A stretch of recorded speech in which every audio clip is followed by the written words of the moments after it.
और अब देखते हैं खबरें फटाफट अंदाज में। कांग्रेस नेता राहुल गांधी कोरोना संक्रमित हो गए हैं। राहुल गांधी ने खुद ट्वीट कर इसकी जानकारी दी है। संपर्क में आए लोगों से कोरोना प्रोटोकॉल का पालन करने और खुद को सुरक्षित रखने की अपील की है।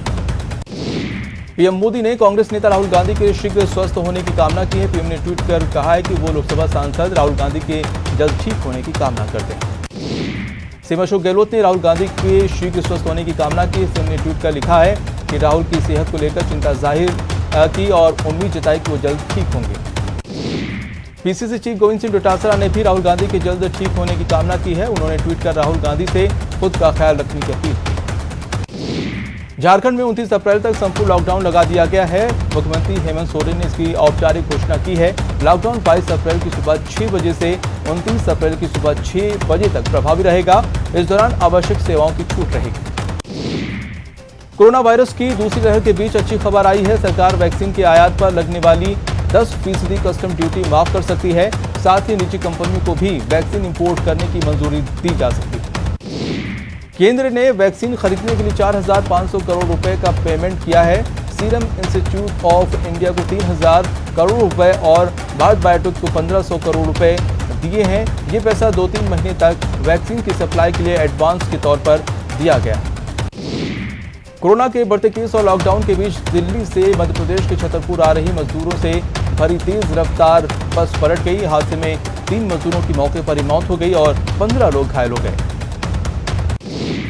लखनऊ सहित यूपी के 5 शहरों में लॉकडाउन नहीं लगेगा। सुप्रीम कोर्ट ने इलाहाबाद हाईकोर्ट के आदेश पर अगले आदेश तक रोक लगा दी है। सोमवार को ही हाईकोर्ट ने लखनऊ, कानपुर, वाराणसी, प्रयागराज और गोरखपुर में 26 अप्रैल तक कंप्लीट लॉकडाउन लगाने का आदेश दिया था। इसके खिलाफ योगी सरकार ने सुप्रीम कोर्ट में याचिका दायर की थी। कोरोना के तेजी से बढ़ते हुए मामलों को देखते हुए रक्षा मंत्री राजनाथ सिंह ने बड़ा फैसला लिया है। उन्होंने army chief MM Naravane, defence secretary और DRDO चीफ से कहा है कि वो डिफेंस कैंट और DRDO के अस्पतालों में आम नागरिकों को भी इलाज की सुविधाएं मुहैया कराएं। रक्षा मंत्री ने सभी आर्मी के लोकल कमांडर्स को अपने राज्यों के मुख्यमंत्रियों से मिलकर उन्हें हर संभव मदद देने की भी कहा है। इसी तरह डिफेंस सेक्रेटरी को आदेश दिया है कि वो कैंट बोर्ड के सारे अस्पतालों में आम नागरिकों का भी इलाज करें। कोरोना टीका लगाने की उम्र सीमा 18 साल करने के बाद प्रधानमंत्री नरेंद्र मोदी आज टीका उत्पादक कंपनियों के बड़े अधिकारियों के साथ संवाद करेंगे। वीडियो कॉन्फ्रेंस से होने वाली ये बैठक शाम 6 बजे होगी। 1 मई से 18 साल से ज्यादा उम्र वाले हर व्यक्ति को कोरोना वैक्सीन लगेगी। देश के विशेषज्ञ डॉक्टर्स और फार्मा कंपनियों के अधिकारियों के साथ बैठक में पीएम मोदी ने यह फैसला लिया। इसके साथ ही कोरोना के खिलाफ जंग में अब राज्यों को सीधे कंपनियों से वैक्सीन लेने की भी छूट मिल गई है। राज्य सरकारें वैक्सीन उत्पादन का 50% खरीद सकेंगी। वहीं 1 मई से बाजार में भी वैक्सीन मिलने लगेगी। 1 मई से 18 साल की उम्र के ऊपर सबको वैक्सीन देने के फैसले पर सीएम अशोक गहलोत ने कहा है कि आखिर केंद्र सरकार मान गई है। उन्होंने ट्वीट किया कि अब केंद्र सरकार को यह पर्याप्त मात्रा में वैक्सीन उपलब्ध करानी चाहिए ताकि 18 से ज्यादा उम्र वालों को वैक्सीन लग सके। कोरोना के बढ़ते मामलों को देखते हुए ICSE ने 10वीं बोर्ड की परीक्षाएं रद्द कर दी हैं। आज सुबह बोर्ड ने इसका आदेश जारी कर दिया। 12वीं की परीक्षा फिलहाल स्थगित कर दी गई है। इसका शेड्यूल बाद में जारी किया जाएगा। दिल्ली के मुख्यमंत्री अरविंद केजरीवाल की पत्नी सुनीता केजरीवाल कोरोना संक्रमित हो गई हैं। उन्होंने खुद को होम आइसोलेशन में रखा है। मुख्यमंत्री अरविंद केजरीवाल भी क्वारंटाइन हो गए हैं। कुछ दिन वो घर से ही कामकाज करेंगे। पूर्व PM doctor Manmohan Singh corona संक्रमित पाए गए हैं। कोरोना संक्रमित होने के बाद उन्हें दिल्ली के एम्स में केस ट्रॉमा सेंटर में भर्ती कराया गया है। सीएम अशोक गहलोत ने उनके जल्द स्वस्थ होने की कामना की। देश के नए मुख्य चुनाव आयुक्त सुशील चंद्रा भी कोरोना की चपेट में आ गए हैं। वहीं चुनाव आयुक्त राजीव कुमार भी कोरोना पॉजिटिव पाए गए हैं। बता दें कि कुछ दिनों पहले ही सुशील चंद्रा ने मुख्य चुनाव आयुक्त का पद संभाला। देश में कोरोना वायरस की बेकाबू रफ्तार जारी है। लगातार छठे दिन 2 लाख नए केस सामने आए हैं। पिछले 24 घंटे के अंदर देश में 2,59,170 लोग संक्रमित पाए गए। पिछले 24 घंटे में कोरोना से 1761 लोगों की मौत हुई है। इसके साथ ही कोरोना से मौत का आंकड़ा 1,80,000 को पार कर गया। पिछले 24 घंटे में 1,54,761 लोग कोरोना से रिकवर हुए हैं, जिसके बाद रिकवर हुए मरीजों का आंकड़ा 1,31,00,000 को पार कर चुका है। देश में एक्टिव केस की संख्या भी 20 लाख के पार हो गई है। अब यहां 20,31,977 मरीज ऐसे हैं जिनका इलाज चल रहा है। महाराष्ट्र में 24 घंटे के दौरान 58,924 नए मरीज मिले हैं, जबकि 54,412 मरीज ठीक हुए हैं। वहीं 351 लोगों की मौत हुई है। यूपी में 24 घंटे के दौरान 28,211 लोगों की कोरोना रिपोर्ट पॉजिटिव आई है। 10,978 लोग रिकवर हुए हैं। 167 लोगों की मौत हुई है। इधर 24 घंटे के दौरान दिल्ली में 23,686 लोग कोरोना संक्रमित पाए गए। वहीं 21,500 लोग रिकवर हुए हैं और 240 लोगों की मौत हुई है। दिल्ली में एक्टिव केस की संख्या 76,000 को पार कर गई। छत्तीसगढ़ में पिछले 24 घंटे में 13,834 लोग कोरोना संक्रमित पाए गए। इस दौरान 12,678 लोग ठीक हुए और 175 लोगों की मौत हुई।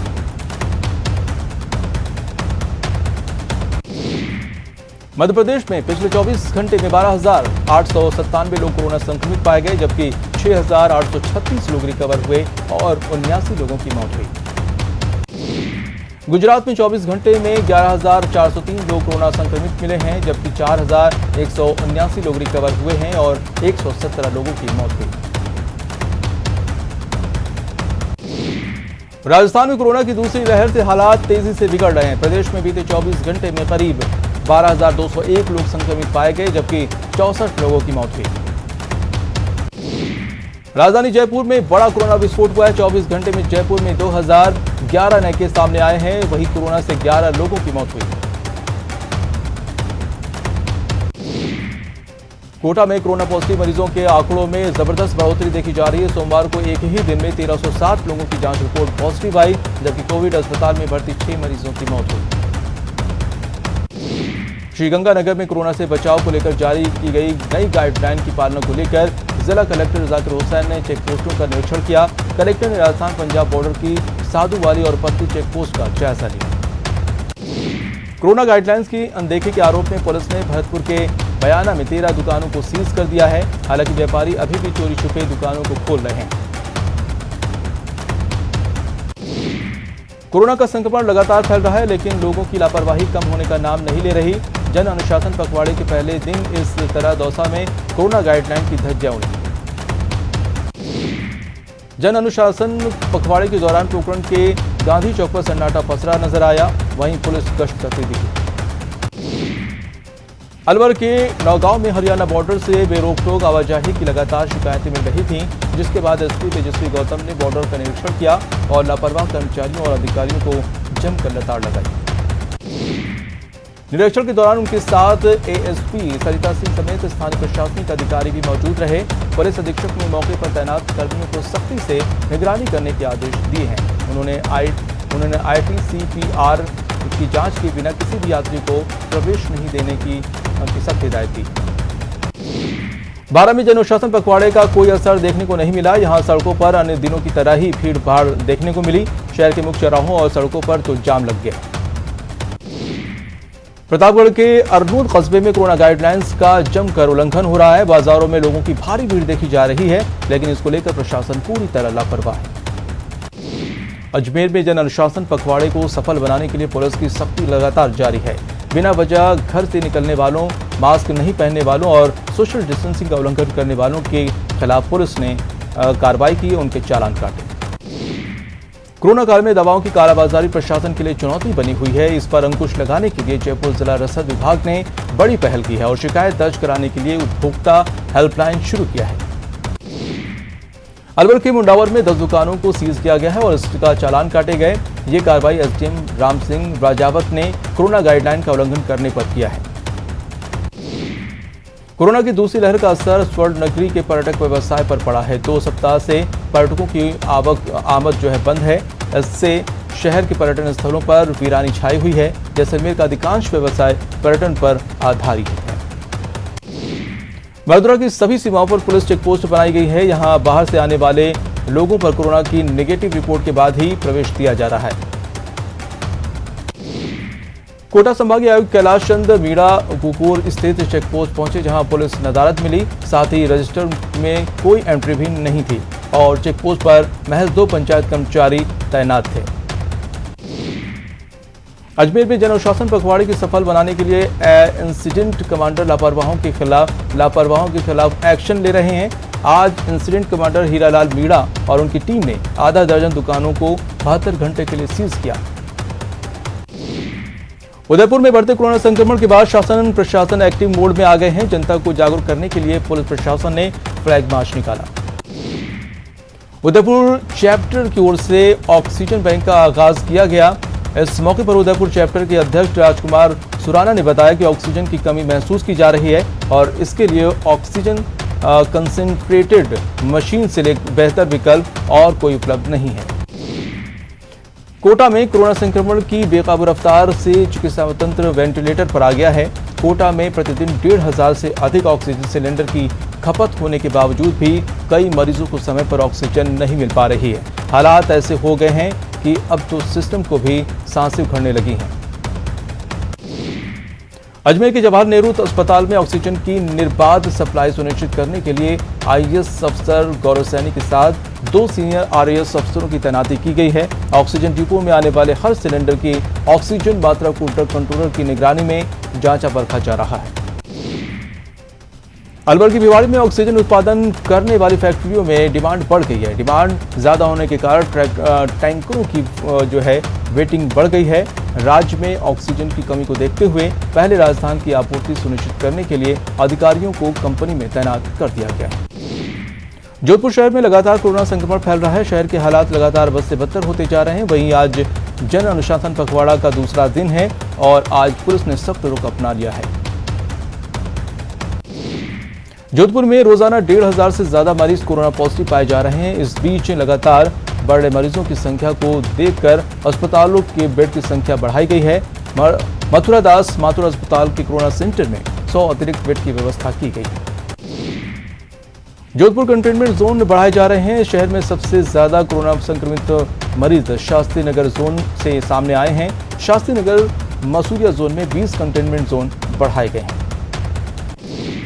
दौसा में लगातार कोरोना का संक्रमण बढ़ रहा है तो आज लोगों ने सरकार की गाइडलाइन का उल्लंघन किया। हालांकि पुलिस की टीमें गाइडलाइन की पालना कराने में जुटी रही, लेकिन आज दूसरे दिन भी प्रशासन बिना अनुमति वाली दुकानों को बंद कराने में असफल रहा।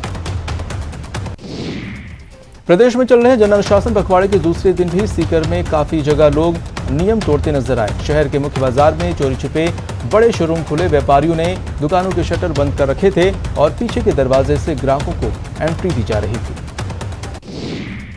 हालांकि दूसरे दिन पुलिस काफी सख्त नजर आई और पुलिस अधीक्षक कुंवर राष्ट्रदीप खुद शहर से में निकले। उन्होंने शहर में बाजारों में जाकर जायजा लिया और चोरी छिपी दुकानें खुली थीं वहां पर कार्रवाई के निर्देश दिए। कोटा में आज भी शहर के मुख्य चौराहों और बाजारों में सन्नाटा पसरा रहा। पुलिस की अलग अलग टीमें मुख्य चौराहों और सड़कों पर तैनात रही। कोरोना के बढ़ते आंकड़ों के बाद अस्पतालों में बेड फुल हो गए हैं और ऑक्सीजन और इंजेक्शन की कमी का सामना गंभीर रूप से मरीजों को करना पड़ रहा है। अजमेर में कोरोना बढ़ता जा रहा है, जिसमें प्रशासन ने सख्ती की हुई है और बिना मास्क घूमने वालों पर चालान किए जा रहे हैं। वहीं अस्पतालों में मरीजों की संख्या बढ़ रही है। उदयपुर में कोरोना के हालात लगातार बिगड़ते जा रहे हैं। इसी के चलते शहर में अब चिकित्सा व्यवस्था भी चरमराने लगी है। प्रशासन लगातार चिकित्सा व्यवस्था को मजबूत करने की कोशिश कर रहा है। प्रदेश में कोरोना की दूसरी लहर के चलते लगाए गए जन अनुशासन पखवाड़े का दूसरा दिन है, लेकिन जनता में अभी भी अनुशासन की दरकार नजर आ रही है। जयपुर में सोमवार की तुलना में आज भले ही सड़कों पर भीड़भाड़ कम रही, लेकिन कई जगहों पर लोग खतरे को लेकर अभी भी जागरूक नहीं दिखाई दिए। जोधपुर कमिश्नर जॉस मोहन ने आज शहर का जायजा लिया। उन्होंने लोगों से अपील की बिना जरूरत घर से बाहर न निकलें। कोरोना संक्रमित मरीजों और परिजनों की सहायता के लिए जयपुर पीसीसी में कंट्रोल रूम सक्रिय है। कंट्रोल रूम पर 3 दिन में करीब 150 शिकायतें मिल चुकी हैं। अजमेर सर्राफ संघ और अन्य व्यापारी संगठनों ने आज सिटी एडीएम को ज्ञापन सौंपकर उनके प्रतिष्ठान कुछ घंटे खोलने की अनुमति की मांग की है। अजमेर सर्राफ संघ के अध्यक्ष बुंदेल ने बताया कि शादी समारोह के आयोजन की अनुमति राज्य सरकार द्वारा दी गई है। ऐसे में कपड़े और जौहरी की दुकानें खुलनी चाहिए।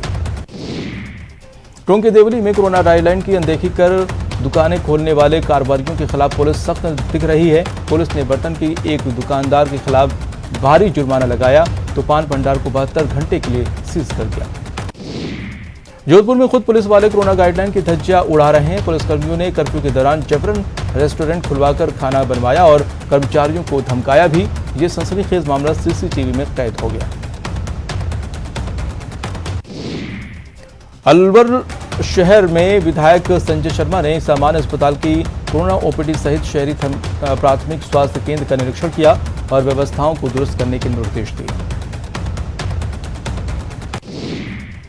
जयपुर विकास प्राधिकरण में 45 साल से ऊपर वाले जेडीए कर्मचारियों और उनके परिजनों का टीकाकरण किया गया। स्वास्थ्य विभाग के सहयोग से 100 से ज्यादा लोगों ने वैक्सीन लगवाई।